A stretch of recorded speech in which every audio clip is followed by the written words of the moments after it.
guys. So I was actually in, ooh, I am really close. Let me back up a little bit.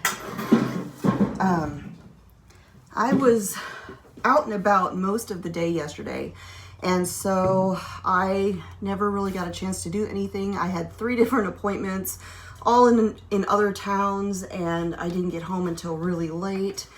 And so I thought I would just hop on here real quick and do a short live video.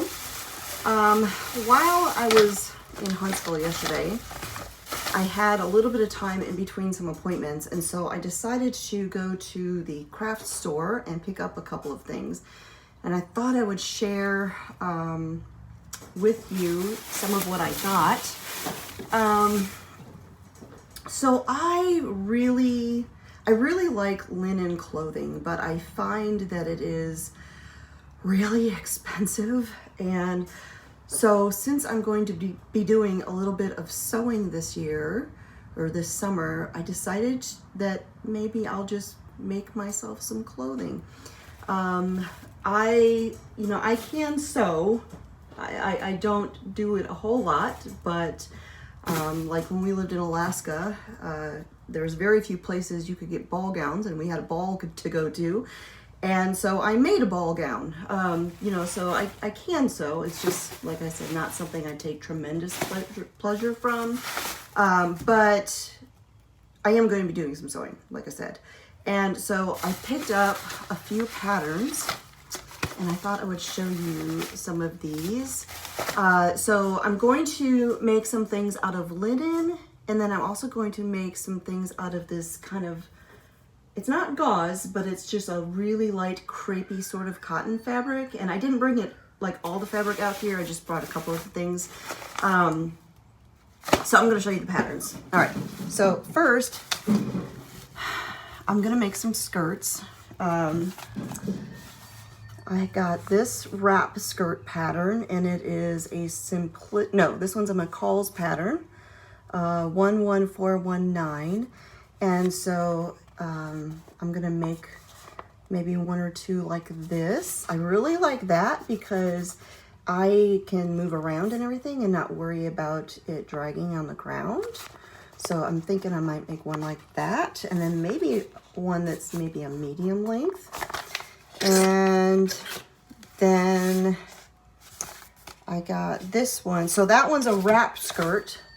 So it fastens, with the ties. And I have made some wrap skirts before. I've actually got an instruction on how to make a full length wrap skirt without a pattern on my website. And it's one of my old blog posts with super old photos, like really bad photos. It's one of the first blog posts I ever wrote on my original Blogspot blog. So one of these days I need to maybe revisit that one and maybe do a video of it. And then this one is more of a straight skirt with kind of like the slits on the side, but it's elastic. So I want to do one of those. And then I'm actually thinking about doing this tunic dress in linen. I think it'd be really great for summer. And then I got a couple dress patterns. Oh, well, hold on. Speaking of tunic, so I got this one. So this one, it has the pants, the jacket, but then it also has that tunic there, which again, it's got kind of like the slits on the side, which is great for airflow and mobility. I mean, this is the South. This is Alabama. I want airflow. So I got 6 patterns all together. Then I got this one, just kind of a summer dress. It's got like the elastic on the side so that it kind of gathers, and it's got elastic up there at the shoulders. I thought these were really pretty. I kind of like that length too, because it's not too short but not too long. I think it's called midi length. That one. And then, okay, so now these ones are a little more, I don't know how you would describe them. I'll just show them to you. This one is from a line called Dottie Angel. Look at this. I I love it. It was so cute. Now, I don't think I would make it with all of these different fabrics. I think I would do them just all in the same fabric, but I just thought it was adorable. And so there's that one. And then this one is another one. Now this pattern can be done as a dress or an apron. I'm not sure which I'll do yet, but I loved it. I thought it was adorable. Look at that. Oh. So it's a dress or an apron. So those are the 6 patterns I got, and all of them were simplicity patterns except that wrap skirt. That wrap skirt was a McCall's pattern. And I'll show you a few of the fabrics that I got. I have a bunch of linen that I bought the other day. It's all in the house though. Although I did get this one. This is kind of a coffee sort of color, and it's kind of a lightweight linen, but not see-through, if you know what I mean. Because some linen is kind of sheer, and I don't have that kind of a channel. And then I bought 3 different colors of this. It's 100% cotton, and it's just sort of a crepey, just this a really soft, and you can see a little bit of light through that. But I figure if it's, you know, a gathered, roughly sort of skirt, it shouldn't really be see-through. So I got this one, which is kind of a blue-gray color. And then I got this one, which is a, what would you call this? Maybe a cornflower blue or something like that. And then I got this one, which is sort of a terracotta kind of color. So I don't know. I've just been, like I said at the beginning, I really love linen. It's now, granted, those 3 are 100% cotton. But like I said, I've got other linen. I love linen clothing. I don't love the price. And so I am going to try my hand at doing a little sewing and making some myself. We'll see how this goes. Oh, and I also, like I said, I've got the linen in the house. Some of the linen that I bought is to make aprons. My farmhouse aprons. I'm going to make just a few. There will be a couple that are made with linen, and then some with that nice duck cloth. I'm going to make a handful of them and put them in my Etsy shop. And then I actually have a couple other things that I'm going to be making and offering there. I have an Etsy shop set up. It's a Good Life. It's a Good Life Farm on Etsy. But when you set up the shop, you have to put something in there to save the shop name. So I just put in a baby blanket that I made, that I crocheted.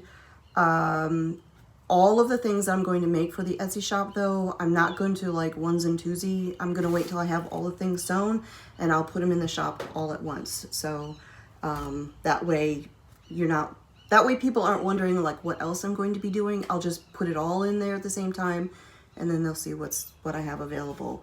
Again, you know, I'm not gardening this year, so this is something that I'm wanting to do. Plus, you know, sewing for the grandbaby and all that stuff too. So I bought a brand new sewing machine, and I plan on putting that thing to use. So there's my little craft store sewing haul. I did want to talk about just a couple other things real quick. I am getting ready to go live over at Freedom Homestead's channel. That will be at 11 Central Time. So you can join Tangi and Julie from Row & Co Farms and Anna from Fermented Homestead. The 4 of us are going to be talking about chapter 3 of the Beyond Labels book by Sina McCullough and Joel Salatin. This is a weekly thing that we're doing. We're going to try and do them live every single week, and they are all over at the Freedom Homestead channel. And so I will be going live here at the top of the hour. I don't know what time it is. So anyways, book club, sewing. Oh yes, and the canning collaboration has started because it's now the month of March. It is the March Canning Madness collaboration. The first video for that went live on my channel yesterday, and it is pressure canning carrots. And then I kind of chatted about a few other things while I was working. And next, well, today is the Mennonite farmhouse. Her video goes on her channel, and then, you know, each day it's a different channel. And I am sharing, when those videos go live, I'm sharing them on my social media. I'll share them on the community tab for my channel, and then, excuse me, and then I will also share them in my newsletter. So if you're not subscribed to my newsletter, you can find that under most of my videos, have the link so that you can get the stuff in your inbox. And oh, last night I went and got my Azure Standard pickup. That was one of my appointments that I had. And so I will share, it wasn't a big haul, it was just a little bitty one. So I'm going to share that in another video probably tomorrow, and then I'll also talk about some of the things that I'm wanting to order next time around, because my friend Julie just shared her Azure Standard haul the other day, yesterday maybe, or the day before, and I saw some stuff that I didn't even realize that Azure Standard offered, and I'm going to have to add those to my next order. Yeah. Oh, and one other thing, so this is kind of just a completely off topic. So as you guys know, my name is Constance. I will tell you that I've seen in some of the comments where people call me Candace. iPhones, and I don't know about other phones, but iPhones will autocorrect my name to Candace.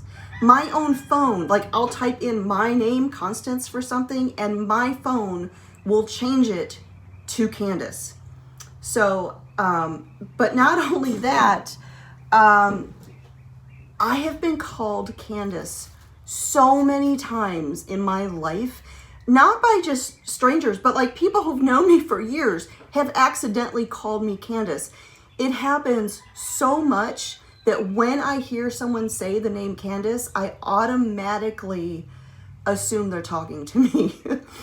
It has happened so much. I legit, I looked it up to see what the name Candace meant, because I thought, okay, well, maybe God is trying to say something, and my parents were supposed to really name me Candace, because, you know, God changed the name of people throughout the Bible. There were many instances where, okay, you are no longer this, you are now this. Like Jacob became Israel, and Abram became Abraham, and, you know, stuff like that. So I looked it up to see what the name Candace meant.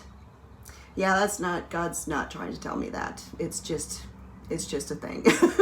Because it meant like African queen mother or something like that. And I'm like, yeah, definitely, that's not me.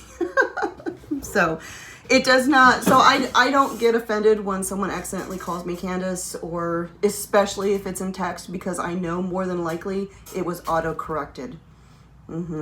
It does it. Like I said, my own phone does that. And you would think that my phone with my name in the settings would understand that my name is Constance, but nope. So yeah, that is all I have to share for the moment. Like I said, I'm getting ready to go live over at Freedom Homestead. And so if you would like to join us for the discussion on the book, Beyond Labels by Joel Salatin and C.N.M. McAuliffe, we are on chapter 3. And so we will be talking about that. So hope some of you guys can join us over there. I'm going to gather up all my things and head back on into the house, get myself another cup of coffee, and get ready for the chat. So if some of you head on over, I'll see you at the top of the hour. So thanks for joining me here in the greenhouse for a little chat. And whew, it's getting warm in here. I will talk to y'all next time.